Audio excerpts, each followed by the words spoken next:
Though the word judo literally means the gentle way, watching these guys, it seems anything but. To win in judo, you either throw your opponent to the ground or force him to submit with arm-breaking joint locks or deadly chokeholds.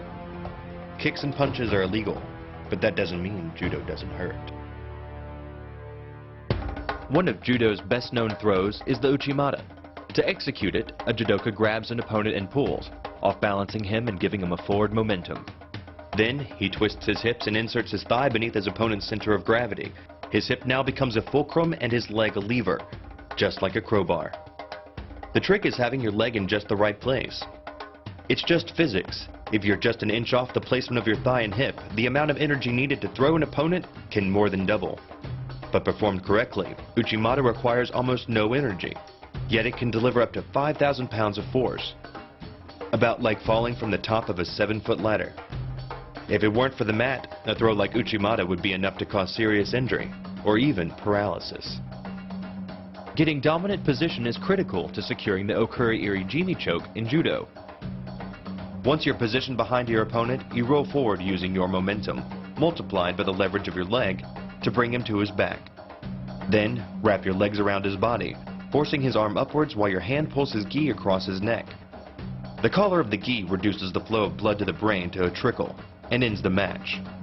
Hold this move for about 10 seconds and a fighter will black out.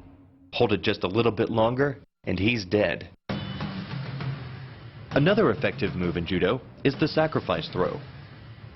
Falling backwards as your opponent charges pulls your opponent off balance. Then, you drive one leg into his midsection to guide his momentum, lifting his center of gravity up and over and hurling him to the mat. The sacrifice throw is a simple lesson in the conservation of energy. The stronger the opponent attacks, the further he gets thrown. It works like a catapult where your opponent's momentum supplies the counterweight. The faster he's going, the further he's going to fly, and the harder he's going to land. There are lots of ways to get your opponent into position for the jujigatame armbar, but the most dynamic is to grab both his wrists and fall backwards. Then, use your weight and the force of gravity to pull your opponent to you, catching him with your legs and slamming into the mat, while keeping his elbow isolated at your hips and his wrist at your chest. By bending the elbow across the fulcrum of your hips, you're subjecting the weak joint to the leverage of two strong forces, the pull of your thighs on his shoulder and your hands on his wrist. As little as 1,000 pounds of force can be enough to destroy the elbow. The leverage of the armbar can supply much more than that.